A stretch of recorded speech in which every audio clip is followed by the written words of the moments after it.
우리 하나님 말씀 이사야서 16장 1절부터 14절 말씀 같이 봉독을 했습니다. 우리 말씀 가지고 시온산과 같은 교회라고 하는 제목으로 우리 하나님 말씀 증거하겠습니다.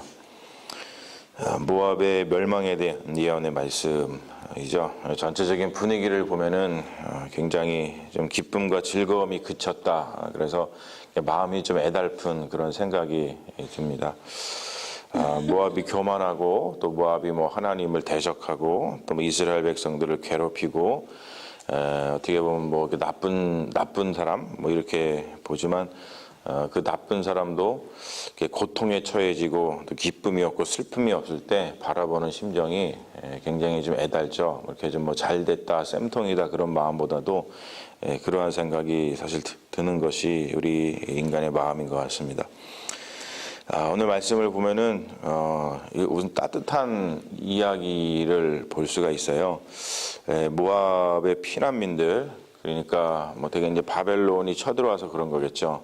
아수르라든지 바벨론 그런 제국들이 쳐들어와서 이스라엘 가나안 땅만 정복한 것이 아니고 그 주변에 있었던 모압이라든지 암몬이라든지 에돔이라든지 그런 나라들도 다 이제 피해를 보게 되는데 그 중에 이제 모압이 심한 피해를 본 것 같아요. 그래서 이제 피난민들이 생기죠. 지금도 캐러반들이 계속해서 좀 올라오고 있는데 그런 것처럼 피난을 떠나는데 그 피난민들을 향해서 하나님께서 말씀을 전해주고 계신데 뭐라 그러냐면 너희는 그래서 2인칭 복수를 쓰고 있는데 모압의 딸들에게 즉 모압의 백성들 피난을 가고 있는 그 모압 백성들에게 하나님께서 말씀을 주십니다. 뭐라 그러냐면 이 땅 통치자에게 어린 양들을 들이대 셀라에서부터 광야를 지나 딸 시온산으로 보낼지니라 얘기를 합니다. 셀라는 이 모압 땅이 아니고 그 밑에 있었던 그 에돔 땅입니다. 에돔의 수도입니다. 셀라가 바위라고 하는 뜻이죠. 지금의 페트라라고 하는 곳이에요. 페트라. 그 에돔 땅까지, 그러니까 남의 나라까지 도망을 간 거예요. 거기서 너희들이 지금 에돔 땅으로 도망갔지만 그 에돔 땅에서 광야를 지나가지고 저 시온산, 즉 예루살렘이죠. 거기로다가 그 조공을 보내라, 어린 양을 보내라라고 얘기를 하는 겁니다. 왜냐하면은 에돔은 피난처가 될 수 없기 때문에 그렇다는 것이죠. 그들이 조공을 들이면서 우리를 좀 받아주세요, 우리를 살게 해주세요, 우리의 피난처가 되어주세요 하면서 피난을 가야 될 곳이 바로 하나님이 세우신 피난처인 그 시온산 예루살렘이라는 것을 다시 한번 이야기를 하고 있습니다. 자, 그렇게 모압 시민들에게 야, 니네들 피난처 잘못 갔다. 에돔으로 가면 안 되고 하나님이 세우신 피난처인 예루살렘으로 가야 된다. 시온으로 가야 된다. 그러면서 너네들을 좀 잘 받아달라고 조공을 좀 바쳐라. 이렇게 이야기를 하고 있는 거예요. 그러고 난 다음에 이제 이 3절에서 너는 이라고 하는 2인칭, 우리나라 말에는 잘 나타나지 않습니다만 2인칭 여성 단수입니다. 너한테 얘기를 하는 거예요. 그러니까 너희들한테 얘기하다가 이제는 너한테 얘기하는 건데 그 너가 누구냐면 이제 딸 시온에게 얘기를 하는 겁니다. 모압 피난민들이 이제 내가 보내서 갈 테니까 그들에게 잘해주라는 것이죠. 그래서 하나님께서 모압의 재난을 슬퍼하시면서 딸 시온에게 모압의 피난민들이 이제 오면은 그들에게 긍휼을 베풀도록 명령을 하고 계신 겁니다. 그래서 너는 방도를 베풀며 공의로 판결하며 대낮에 밤같이 그늘을 지으며 쫓겨난 자를 숨겨주고 도망한 자들이 발각되지 않게 그게 좋은 피난처가 되어주라 이렇게 이야기를 합니다. 그런데 4절이 조금 오역이에요. 영어 성경하고 히브리 말 다 이렇게 보면은 뭐가 오역이냐면 나의 쫓겨난 자들이 너와 함께 있게 하되 너 모압은 멸절하는 자 앞에서 그들에게 피할 곳이 되라 이렇게 되어 있는데 이게 잘못 번역됐습니다. 좀 이게 수정을 하면은 뭐냐면 이 말이 그 말입니다. 모압에서 쫓겨난 사람들이 너에게 머물게 해 주어라. 지금 너한테 얘기하는 겁니다. 그러면서 너는 그들에게 즉 모압에서 쫓겨난 그 사람들에게 그들을 유린하는 사람들부터 숨을 피난처가 되어주라 그런 뜻이에요. 그러니까 모압 자체가 피할 곳이 되는 게 아니고 모압 백성들이 피할 곳으로 피난처로 피하는 겁니다. 지금 여기 조금 잘못 번역이 되어 있으니까 그걸 여러분들 좀 표시를 해 두시고 나중에 성경 이렇게 읽으실 때 참고를 하시면은 훨씬 좀 클리어하게 이해가 되실 거예요. 자, 그런데 문제는 뭐냐면 여기서 좀 중요한 게 뭐냐면 시온산 예루살렘이 왜 피난처가 되느냐라는 거예요. 왜? 그 말씀이 이제 그 이후에 5절 말씀에 나오죠. 4절 후반부터 이제 5절에 나오는데 압제자가 곧 멸망을 할 것이라는 거예요. 즉 뭐냐면 하나님께서 그들을 압제했던 이스라엘을 압제하고 또 이스라엘 주변의 그 약한 나라들을 압제했던 아수르라든지 아니면 바벨론이라든지 그렇게 포악하게 굴었던 그 제국들, 힘센 나라들을 하나님께서 멸하게 하실 거라고 하는 거죠. 그리고 멸망을 할 거고 그 대신에 다윗 왕조에서 나오신 왕, 우리가 알고 있는 메시아께서 시온에서 이상적인 통치를 할 것이기 때문에 그러기 때문에 시온산이 메시아가 다스리는 그러한 피난처가 된다라는 것을 이야기해 주고 있는 겁니다. 그러면서 나오는 것이 뭐냐면 계속 모압의 마른 포도나무에 대한 통곡이죠. 그러니까 이 모압이 이 포도나무 열매를 잘 맺어가지고 아주 좋은 그 포도주를 만들고 또는 건포도 뭐 이런 어떤 상품들을 만들어서 수출하면서 살았던 그런 나라였던 것 같아요. 그런데 길하레셋이라고 하는 도시가 나오는데 거기가 건포도 떡으로 유명했던 그런 곳인 것 같습니다. 그러니까 또 경제의 중심지죠. 그런데 그 경제의 중심지가 망하니까 그 나라 자체가 흔들리는 거예요. 그런 어떤 메마름, 어떤 재난, 흉작 그런 거에 대한 슬픔, 그런 애통함, 그것이 오늘 말씀에 이제 묻어나 있습니다. 그래서 열매가 없는 포도나무에 대한 하나님의 슬픔이 오늘 말씀에 잘 담겨 있는 것을 우리가 이제 볼 수가 있는 거죠. 자, 그러면은 우리가 사실 이제 이렇게 메마르고 재난을 당하고 슬픔을 당하고 애통을 당하고 또 즐거움과 기쁨이 없으면 우리가 하나님께 이제 구원을 간구해야 되죠. 그런데 12절에 보면은 참 안타까운 말이 나옵니다.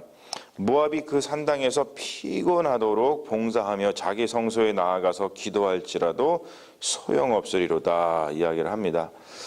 그러니까 모압 백성들도 자기들의 그런 빈궁한 그리고 어려워진 이런 형편들을 이제 깨닫고 자기들도 열심히 이제 자기들이 섬기는 신 앞에 가가지고 열심히 기도했다는 거예요. 열심히 섬겼다는 것이죠. 그런데 그게 소용이 없다는 거예요. 왜 소용이 없습니까? 그게 우상이기 때문에 그래요. 그러니까 이들이 계속 이 주변 나라에 하나님께서 선포하시는 것이 왜 그러냐면 이들이 이러한 일상 속에서 여호와 하나님을 찾아야 되는데 엉뚱한 데 가서 기도하고 엉뚱한 데 가가지고 피곤하도록 봉사를 했다는 것이죠. 그러니까 하나님을 찾지 않고 우상을 찾아 제사를 드리고 그러기 때문에 아무런 소용이 없다는 것이죠. 사실 우리가 살다 보면은 이런 일들이 우리 주변에 많이 있죠. 우리들도 이제 주변에 보면은 참 하나님 앞에 나와서 열심히 이제 기도하고 예배하고 하나님을 온전히 잘 섬기면은 하나님의 복이 임하겠다 그러한 그 마음이 드는 사람들이 있는데 이제 그런 사람들을 보면은 엉뚱한 데 가가지고 열심을 다합니다. 사실. 그러니까 대개 이제 그런 분들은 뭐냐면 우상인 줄도 모르고 우상 숭배하는 사람들이 많이 있어요. 그러니까 그런 분들 자체의 책임도 있지만 사실 우리 그리스도인들이 그런 것들에 대해서 안타까운 마음을 가지고 계속해서 열심히 복음을 열심히 전해야 되는 이유가 바로 거기에 있다는 것이죠. 여러분 우리가 정말 진리를 붙들고 있고 우리가 믿는 예수 그리스도께서 생명의 주인이시고 참 생명을 주신다는 것을 우리 스스로가 정말 깨닫고 그거를 붙들고 살아가는 사람이라고 한다면 생명이 아닌 것, 생명을 주지 못하는 그런 우상들에게 절을 하고 그런 사람, 그렇게 살아가는 분들에게 이 복음을 전해야 된다는 그 안타까운 마음이 당연히 있을 수밖에 없어요. 그러니까 이 이스라엘도 모압에게 자꾸 이 복음을 전하고 있는 심판의 말씀을 통해 가지고 모압이 이렇게 망해갈 때에 누구를 붙들어야 되는지에 대해서 자꾸 이야기를 하고 있는 것을 우리가 말씀을 통해서 볼 수 있다고 하는 것이죠.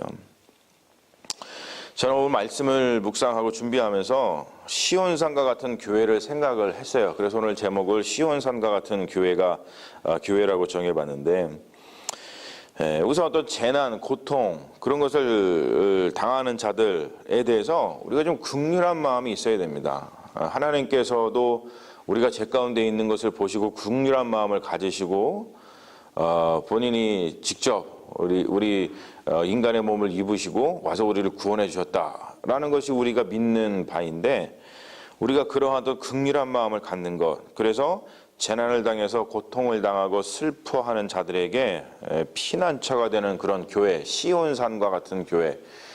이것은 우리가 찬송가에도 있잖아요. 시온성과 같은 교회, 이런 찬송가에 있는 것처럼 시온산과 같은 교회라는 것은 뭐냐면, 시온산이 지금 얘기하는 게 피난처잖아요. 피난처. 그렇죠? 피난처. 그리고 피난처가 될 수 있었던 이유가 뭐냐면 다른 게 아니고 예수 그리스도, 즉 메시아께서 다스리시는 곳이기 때문에 그렇습니다.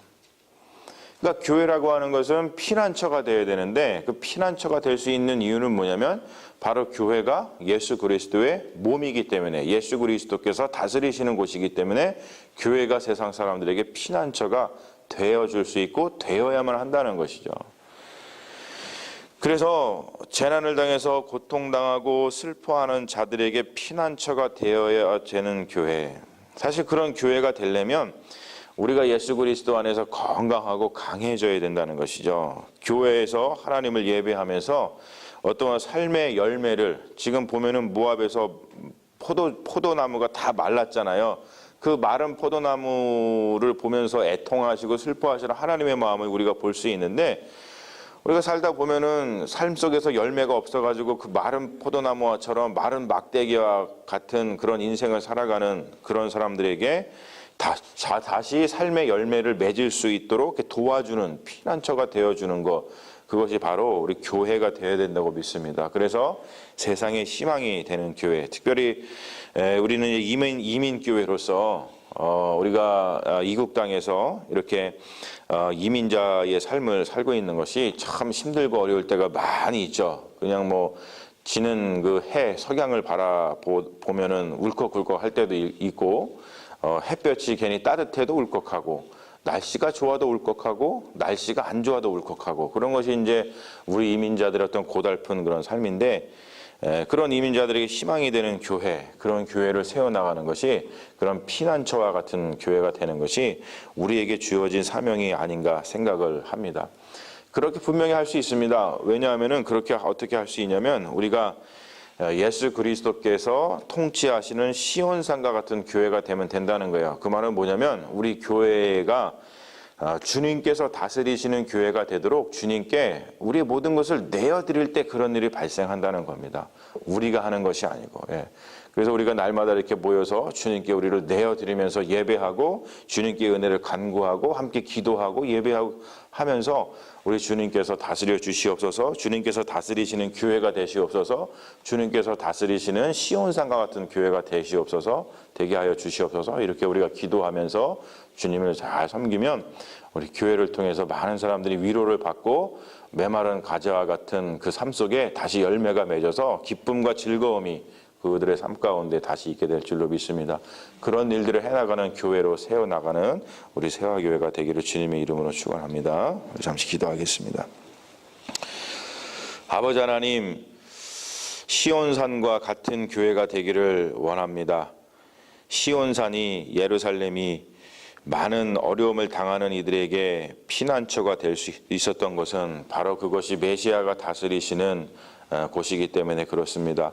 우리 교회가 바로 그런 곳입니다. 예수 그리스도의 몸인 교회가 이 시대를 살아가고 있는 메마른 나무와 같은 사람들에게, 또 슬픔, 또 고통 가운데 있는 자들, 기쁨과 즐거움이 사라진 이들에게 다시 삶의 기쁨과 희망을 찾아주는 교회가 되기를 원합니다. 주님께서 우리에게 힘을 주시고 지혜를 주시고 어떻게 해야 되는지 날마다 우리를 인도하여 주셔서 우리 교회가 시온산과 같은 교회가 되어서 하나님의 이 말씀을 그대로 실행하고 실천하는 믿음의 교회들이 될 수 있도록 주님 역사하여 주시옵소서. 주님께서 우리와 함께하여 주시는 줄로 믿으며 예수님의 이름으로 기도합니다. 아멘.